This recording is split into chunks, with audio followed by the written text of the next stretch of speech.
Hey, welcome to Oral Hygiene. It's a podcast where we talk about educational films, experimental caught films, and the stranger end of documentaries. This is Matt. With me today is Andrew Shearer. Hello. Hi, how is everyone? Y'all ready to roll with Grizzpaw? Every one of you. um, Today's film is The Trouble with Grandpa, the trouble being that he's a vengeful old fuck. not quite, but yeah, this is a early 80s bit of film. It seems it was a sort of like another one of these after school special for adults thing produced by the Catholic Church, I think. Yeah, they were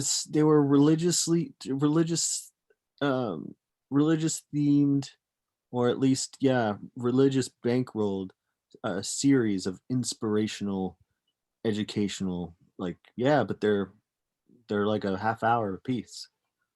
Right. So this is today's, of course. Can you tell us sort of that quick plot rundown? Absolutely. So 1982's The Trouble with Grandpa stars Elisha Cook Jr. and a very young Meg Tilly. He is her grandfather, and he is raising her because it is understood that her mother has passed away.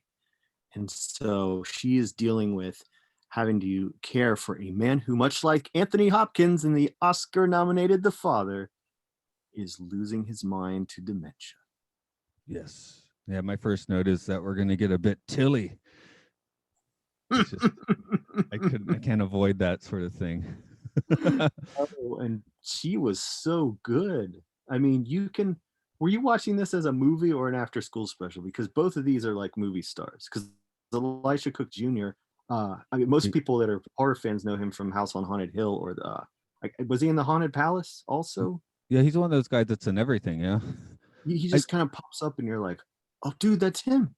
That's the guy. Is he the guy that does Piglet's voice? No, but he's the guy. He's the guy. What was his name, Huggins or something like that? I can't remember his name, but he's got one of those names. He's the one that lets them in the William Castle house on Haunted Hill.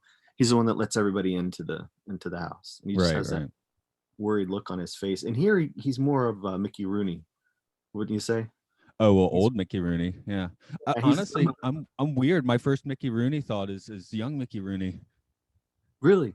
Yeah, I guess because I've watched enough classic films that stuck in my mind more. Well, I mean, these two. He is in her face constantly. Like, he's in her personal space 100% of the time. They They live yell in at a each. trailer. Yeah, they yell at each other like all the time. Some people do that, I guess. I mean, here it's probably amped up for drama, but It is. I mean, he's playing for the cheap seats, even though we all have the same seat, because this is a TV series. So, like, what are you doing for the back row, guy? All in her face all the time, and they have shouting matches. And he's got a point. And I had just watched The Father, um, not I don't know, 2 nights before I saw this. And so in that movie, you have Anthony Hopkins, which is a bit more of a dynamic thing because he has 90 minutes to do it. And here, Elisha Cook Jr., I mean, it's odd because he's seen lying in the ocean, right, in a scuba suit or something right. like that, or a surfboarding suit. And I was thinking, like, don't let Grandpa do that. He's gonna die. It's a early 80s. You can do whatever you want, man. It's the me Yeah. decade. Yeah, true. But then he seems like he's got his shit together, and he's acting as the father for Meg Tilly's character. I can't remember her name in the movie, but he yells at a lot. Dory, because I wrote, "Come on, Dory, just keep swimming." Story. Okay, right? That's funny. I didn't even think about that. But he's forgetting shit, but he's really, like, angry about it. Like, he's insistent that he knows things, but he doesn't. But it starts to really kind of hit him in the first section of the movie that he is losing his mind, and that she is going to have to be able to fend for herself. At, I don't know, what age do you think she was? Was she like high school age? I assume she was like 17. I Yeah. actually wrote she's got a lot of bad news head trips for a 17-year-old. Yeah, no, and she's, yeah, so it's that's kind of the first part of it before, like you said, the vengeful fuck part happens. But actually, her acting was a little more notable for me because it's for a teenager on screen, it's pretty naturalistic. Because usually a teenager, it's like just little adult, or they're so petulant, it's like a 5-year-old in a 17-year-old's body. But this Very scene, true. like one thing this movie actually does quite well is having a nice balance of actual 17-year-old. Yeah, no, that's I'm glad you mentioned that because right away, as soon as she started, God, even when you just look at her, I mean, Meg Tilly's a. Did she win for Agnes of God or no? I don't remember. My first thought was Big Chill actually with her, but She Big Chill is what she was known for, but I want to say Agnes of God, she may have gotten an award. Um, but anyway, no, she was clearly extremely skilled at a young age. She was great, great. yeah, I mean it's the acting where it doesn't seem like acting. I mean, in the end, of course she is, but Yeah, very, naturalistic seems to be the right word there. So, yeah. um, oh yes, the old folks home, they make it. It's like the village and the prisoner. If the old people try to go away, they send a big bouncy ball to bring them back or something. Yeah, yeah. It was Zardoz. Yeah. Yeah. Well, no, you gotta get the underwear or whatever that thing's called if you're gonna do Zardas. Um, yeah, what got me was, he's got a friend there that he goes to visit, and at this point, his friend is just like, he's gone. He's alive, but just autopilot, He and doesn't he's know sitting there he's here. He screaming at. doesn't know anything anymore. Yeah, he's That's pretty screaming at. zen. Yeah, no, I mean, he's not lying. I mean, that's kind of the. I think that was kind of the breaking point for him. It seemed when he really started to like go heavy and with the I'm gonna go crazy soon, so you gotta get your shit together. I wrote all of my friends are dead twice in my notes. Once because I wrote it, and then the second time because he said it. um, I've had obsessions where I'll go looking at lists of the worst album covers ever, and one you'll always come across is it's maybe Freddie Gage or something. All of my friends are dead. It's like a motivational album where he's got this Yeah, dude like at the gravestone, yeah, like a that great. younger dude, right? His friends are dead because they were partying too hard. You know who cut corners? Janis Joplin. You know what happened to her? She died. No, it made me think of the song "People Who Died" by Rocky Erickson, right? Yeah, yeah. You know who can't make a sandwich? Mama Cass. Too soon, too soon. You know, you know who? Well, no, But it was an Elvis joke. I'm yeah. not telling. You were talking about some of the screaming matches, and I did start like just getting these through in my head as you don't have friends and you suck. Which It's uh, true. apparently the resolution to that is having a grandparents and kids party with hot dogs and cards. God, that was weird. That was the weirdest. Because at first I'm like, okay, why are we talking about this movie? I mean, it is obscure, but what's the angle? Then they have that party, and I'm going, what am I? What is this? Like, how is this a realistic solution? It's not. It's a party they had, but they do have like a pretty like I guess they're supposed to be relatively poor, but then they live in like this insanely glamorous spot. They live in a trailer like in Malibu. On the beach, man, it's like the view they've got. You're like, you got to be kidding me with this. What is she so mad about? I mean, I understood though. That's me being a little bit snarky about it, but no, you're right. So because she has no friends, the decision is because she's got a love interest, right, or a guy that is interested in her, Well, she right? talked to a guy, but I guess that for teenagers, again, it's naturalistic. They had one conversation. She's obsessed now. Yeah, yeah. And so the idea is to get, I think his grandfather or something, and then all the old people, all the spry people to go hang out together with the young people. And it was kind of a way for her to develop relationships or friendships, or at least have a social life, because her life basically consists of school and her grandfather. And the beach. Yeah. Can't forget the beach. I mean, to be honest. That sweet bungalow they have. Mm.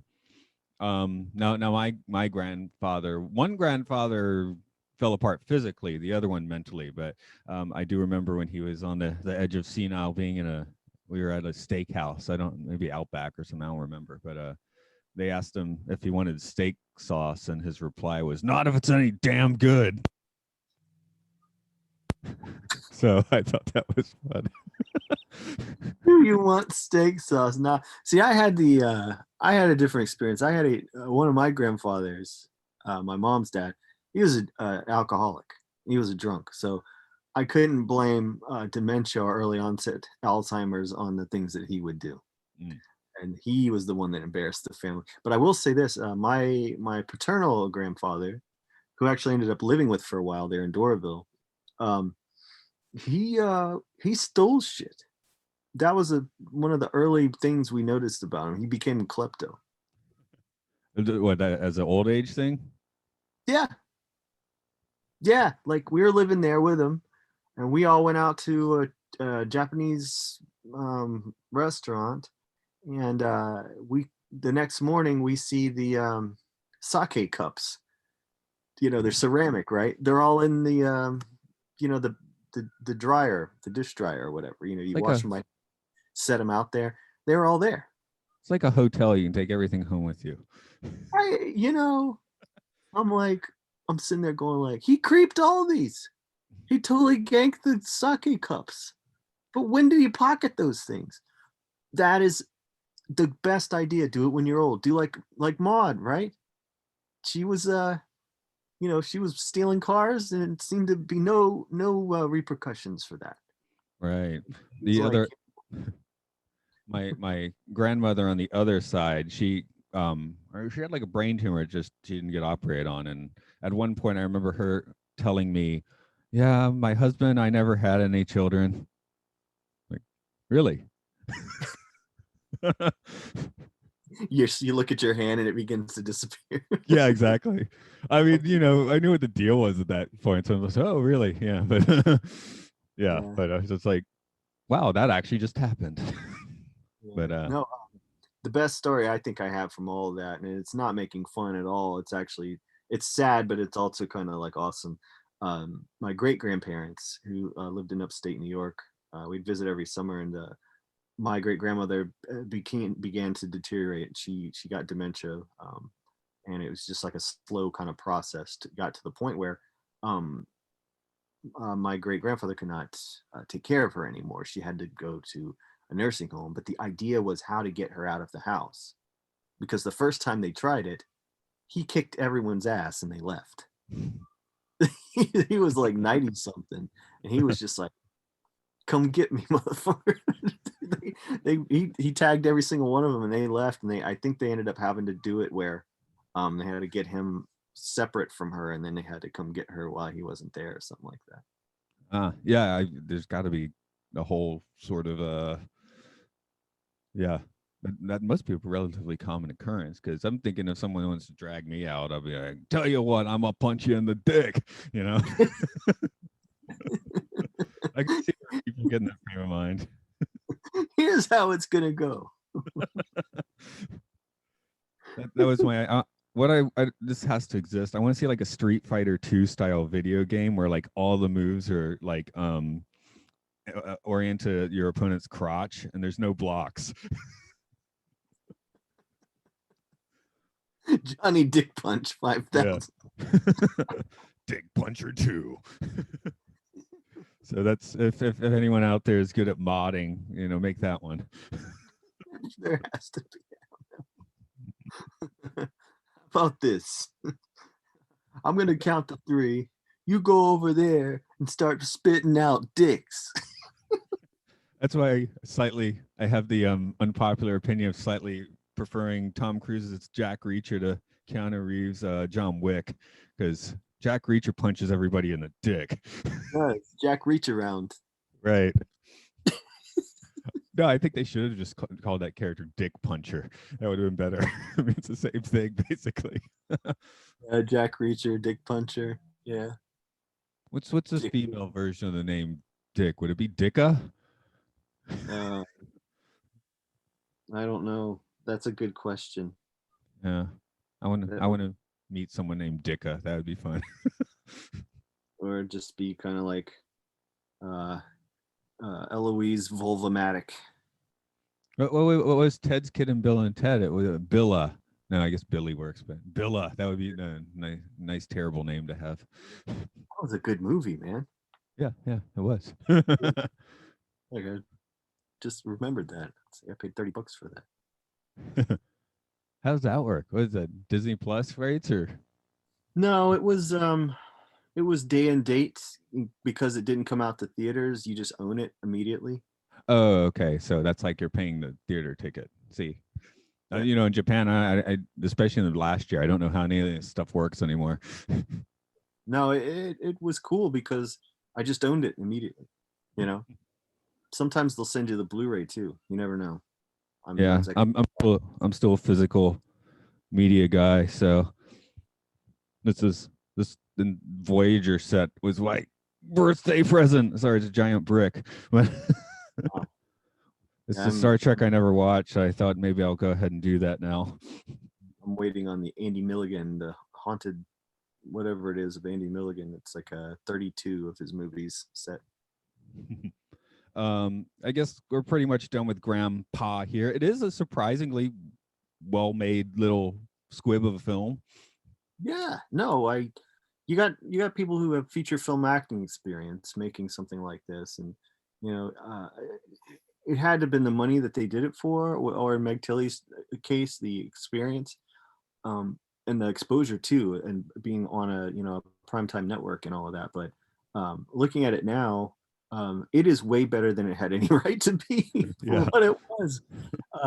I could take or leave Elisha Cook's performance. He's a guy I like, but only as a character actor. I don't know, as a lead, he doesn't have a whole lot of dynamics to him. But Meg Tilly, yeah, I mean, it's just if you want to see a young person who's clearly, meant for great things, it's a good one to watch. So I slightly failed. Last week was Kid 90. We were going young with the kids, and this week was supposed to be old with Grandpa, but instead we got a good teen performance. That's weird. Yeah, it's trying to go old this week, which it's sad. I guess it's satisfyingly old, but yeah, a little more of a character, like a very fun character for Grandpa. But I guess you're going senile. You probably, I guess people in that case might come across a little character like again with my little grandparent stories. I mean, those are pretty over the top. Yeah, no, same. Give him the route to your shiza. Okay, man. So my name is Andrew Shearer. My favorite Hitchcock movie is The Trouble with Harry. So that's kind of like The Trouble with Grandpa. But I don't make movies like Hitchcock movies. Although I did my own remake of the shower scene in Psycho. We did it at the Bulldog Inn, which was very sketchy. You can find that on YouTube, GONZORIFFIC. Got a bunch of free short films over there, as well as on our website, gonzorific.com. You can buy our mixtapes. The latest is called Areola Jones and the Home Video Vixens. Home video. Wow, I guess that's almost an anachronism, which is probably why you put it in the title. But yeah, this is Aural Hygiene Pod at Twitter, Facebook, all of that. If you're listening, you probably already know where to find the podcast itself. I just made some new music. That's at rovingsagemedia.bandcamp.com. So welcome to Aural Hygiene. It's 7:30 in the morning and we're ready to start. So hi, this is Matt.